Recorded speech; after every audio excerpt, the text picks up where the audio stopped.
Assalamualaikum warahmatullahi wabarakatuh.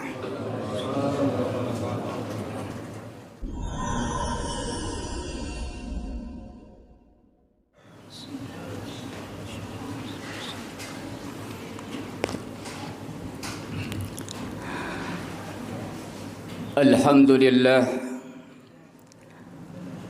alhamdulillahi wa kafa, wassalatu wassalamu ala sayyidinil mustafa wa ala alihi wa sahbihi ahli sidqi wal wafa. Asyhadu an la ilaha illallah wahdahu la syarika lah, wa ashhadu anna sayyidana wa nabiyyana Muhammadan abduhu wa rasuluh la nabiyya ba'dah. Allahumma salli wa sallim wa barik ala sayyidina wa habibina wa syafi'ina wa qurrati a'yunina sayyidina wa maulana Muhammadin wa ala alihi wa ashabihi ajma'in, amma ba'd. Fa ya ayyuhal hadirun, usikum wa nafsi bitaqwallahi faqad fazal muttaqun. Ittaqullaha haqqa tuqatih wa la tamutunna illa wa antum muslimun. Ma'asyiral muslimin wa jumratil mu'minin yang insya-Allah senantiasa dirahmati dimuliakan Allah Subhanahu wa taala. Suatu ketika Al-Imam Ghazali berdialog kepada murid-muridnya, bertanya kepada murid-murid yang luar biasa pertanyaan ini yang mengandung nasihat pada saat itu dan umumnya pada saat ini juga sebagai nasihat kepada kita sekalian. Apa dialog yang disampaikan oleh Imam Ghazali kepada murid-murid yang tercinta? Pertanyaan Imam Ghazali kepada murid-muridnya yang pertama adalah, apa yang dekat dengan kita? Pertanyaan dilontarkan Al-Imam Ghazali kepada murid-muridnya, kemudian murid-muridnya merespon, menjawab pertanyaan gurunya Al-Imam Ghazali. Murid-muridnya pun bertanya, menjawab pertanyaan daripada Al-Imam Ghazali. Kata murid-muridnya yang dekat kepada kita, kata muridnya adalah ibu kita. Lalu ada murid yang menjawab ayah kita. Lalu ada lagi murid yang menjawab kerabat-kerabat kita. Kemudian Al-Imamul Ghazali membenarkan itu semua. Betul semua itu jawabannya. Ada yang menjawab ibu, ada yang menjawab ayah, ada yang menjawab kerabat. Semua itu betul kata Al-Imamul Ghazali. Tetapi ada yang lebih betul lagi kata Al-Imamul Ghazali. Yang dekat kepada kita selama kita di dunia adalah al-maut, kematian. Kenapa dekat dengan kita? Kalau ayah dan ibu kita enggak selalu mendampingi hidup kita, kerabat pun juga begitu, enggak selalu mendampingi kita. Tetapi yang selalu mendampingi kita, yang hadir setiap waktu dan setiap saat kapanpun kita adalah al-maut. Kalau sudah datang waktunya, enggak pandang-pandang lagi dia sibuk atau tidak, kaya ataupun miskin, tua ataupun muda. Idza jaa ajaluhum la yastakhiruna sa'atan wa la yastaqdimun. Enggak pandang lagi tuh tua dan muda. Enggak pandang tuh anak-anak atau dewasa. Enggak pandang itu pejabat atau rakyat biasa. Tapi kalau sudah datang waktunya, janji Allah Subhanahu wa taala itu benar. Kullu nafsin dha'iqatul maut. Setiap yang bernyawa, yang bernapas di permukaan bumi ini akan mengalami yang namanya kematian. al-mautu babun wa khulun nasin dakhiluha. Kematian itu adalah suatu pintu. Enggak ada makhluk yang di muka bumi ini yang enggak akan lolos dari mana yang namanya al-maut, kematian. Bahkan Nabi dan Rasul pun akan mengalami yang namanya al-maut, kematian. Bahkan malaikat pun akan menghadapi al-maut, kematian. Apalagi kita manusia yang banyak sekali dosa yang kita lakukan ketimbang ibadah kita kepada Allah Subhanahu wa taala. Berapa banyak dosa yang kita lakukan, berapa banyak ibadah yang telah kita lakukan kepada Allah Subhanahu wa taala secara ikhlas kepada Allah. Jawabannya ada pada diri kita masing-masing. Seberapa banyak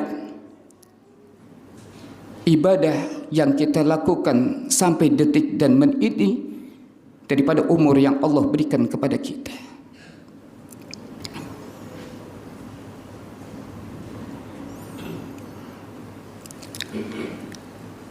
Lalu pertanyaan yang kedua disampaikan Al-Imam Ghazali kepada murid-muridnya.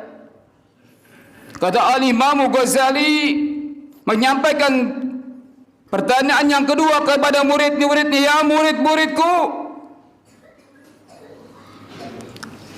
apa yang jauh dari kita? Lalu murid-muridnya ada yang menjawab bumi, ada yang menjawab matahari, bahkan ada yang menjawab negara Cina.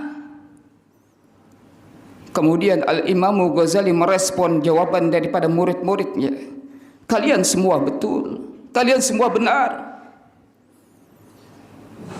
tetapi ada yang paling benar lagi, kata Al-Imam Ghazali, dalam kehidupan kita seorang manusia di permukaan bumi ini. Yang jauh adalah masa lalu. Kenapa Al-Imam Ghazali menyampaikan masa lalu? Yang paling jauh dalam kehidupan seorang manusia di permukaan bumi ini. Karena masa lalu enggak akan kembali kehadiran kita kepada kita sekalian. Masa lalu akan lampau, lewat begitu saja. Bagi orang-orang yang mau berfikir, orang memanfaatkan waktu sebaik-baiknya dalam kehidupannya di dunia dengan umur yang Allah berikan kepadanya, maka dia akan manfaatkan umurnya yang Allah berikan kepadanya. Allah manfaatkan usianya, Allah manfaatkan segala kebaikan-kebaikannya, karena waktu yang telah berlalu enggak akan kembali lagi hadir kepada kita. Kalau bisa kehidupan yang lalu, dosa-dosa kita berputar kembali, Allah izinkan bisa kembali lagi kepada kita, maka kita akan memperbaiki diri kita, mengevaluasi diri kita sejauh mana ibadah kita kepada Allah Subhanahu wa taala dan apa yang telah kita berbuat selama kita hidup di dunia. Ma'asyiral muslimin hadirin jamaah sidang Jumat rahimakumullah. Pertanyaan yang ketiga yang disampaikan oleh Imam Ghazali kepada murid-muridnya yang tercinta, apa isinya pertanyaannya? Pertanyaan yang ketiga dari Imam Al-Ghazali kepada murid-muridnya yang tercinta, apa yang lebih besar dalam kehidupan kita di dunia ini sebagai manusia? Murid-murid Al-Imam Ghazali banyak sekali menjawab pertanyaan-pertanyaan guru tercinta. Ada yang besar bilang muridnya menjawab bumi ini, matahari, gunung. Semua jawaban murid-muridnya direspon oleh Al-Imam Ghazali, guru tercinta, bahwasanya jawaban murid-muridnya itu betul semua, benar semua. Tapi kata Imam Al-Ghazali, bahwasanya di hadapan kita yang besar di dalam dunia ini sekitar kepada manusia adalah hawa nafsu. Hawa nafsu yang Allah berikan kepada kita Apakah hawa nafsu itu digunakan untuk beribadah kepada Allah Subhanahu wa taala? Karena para ulama-ulama salafi bahwasanya di dalam diri manusia ada sifat-sifat, ada beberapa sifat-sifat yang ada pada diri manusia. Yang pertama kata ulama-ulama salafi, asyifatul bahaim, sifat kebinatangan yang ada pada diri manusia. Sifat serakah, sikap ingin membunuh, sikap ingin menguasai dengan cara apapun, dengan kekuatannya bisa melumpuhkan yang lemah. Adalah sifat kebinatangan yang ada pada diri manusia. Lalu sifat yang kedua yang ada pada diri manusia, ada sifat syaitan. Sifat setan yang ada pada diri manusia pun ada. Kenapa sifat-sifat itu? Sifat sombong, takabur, iri, dengki. Itu adalah sifat-sifat yang dimiliki oleh syaitan. Tinggal kita berpikir, sifat syaitan banyak sekali bentuknya. Lalu yang ketiga, yang paling berharga, paling boleh kita ikuti ada sifatul malaika. Sifat-sifat malaikat yang selalu tunduk patuh atas aturan Allah Subhanahu wa taala, enggak pernah menentang Allah, enggak pernah iri dengan yang lainnya. Selalu tunduk patuh atas aturan Allah Subhanahu wa taala yaumil qiyamah, sampai hari kiamat. Enggak pernah menentang Allah, enggak pernah protes kepada Allah Subhanahu wa taala kapan tugasnya dilakukan dan kapan tugasnya diberhentikan. Sifatul malaikah, sifat-sifat yang baik, sifat-sifat patuh taat kepada Allah Subhanahu wa taala. Dalam percakapan Al-Imam Ghazali kepada murid-muridnya tercinta banyak sekali nasihat-nasihat yang disampaikan oleh Al-Imam Ghazali kepada murid-muridnya. Tapi kesempatan yang singkat ini, Jumat yang singkat ini, hanya 3 hal, 3 sifat pelajaran nasihat yang Al-Imam Ghazali berikan kepada murid-muridnya, berdialog kepada murid-muridnya. Karena ini ada nasihat yang berharga bukan pada zamannya saja Al-Imam Ghazali, tapi pada zaman kita pun sangat-sangat berharga, sangat-sangat bermanfaat dalam kehidupan kita di dunia untuk memperbaiki diri kita, bersyukur kepada Allah Subhanahu wa taala atas apa yang Allah berikan kepada kita. Apakah sampai detik ini kita sudah ikhlas, sudah ridha melaksanakan dari perintah-perintah Allah Subhanahu wa taala, atau nunggu nanti tua saja, nunggu sakit aja baru beristighfar mohon ampun kepada Allah Subhanahu wa taala? Pada umur kita di dunia ini enggak ada yang tahu kapan dan di mana kita akan dipanggil oleh Allah Subhanahu wa taala, dalam kondisi apa, dalam kondisi bagaimana Allah manggil kita. Yang terpenting adalah kita berdoa munajat kepada Allah Subhanahu wa taala. Semoga usia yang Allah berikan kepada kita sampai detik dan menit ini dalam keadaan sehat walafiat, semoga kita pergunakan dalam taat kepada Allah Subhanahu wa taala. Memperbanyak istighfar, mohon ampun kepada Allah Subhanahu wa taala, memperbanyak syukur kepada Allah Subhanahu wa taala. Karena ketika kita bersyukur kepada Allah Subhanahu wa taala, Allah akan tambahkan nikmat-nikmat yang lainnya, dimudahkan secara urusan kita di dunia wal akhirah. Amin ya rabbal alamin. Ma'asyiral muslimin hadirin jamaah sidang Jumat rahimakumullah. Demikianlah khutbah singkat ini, mudah-mudahan ada manfaatnya untuk kita sekalian, menambah keimanan ketakwaan kita kepada Allah Subhanahu wa taala, mempersiapkan diri kita menghadapi yang namanya al-maut, kematian.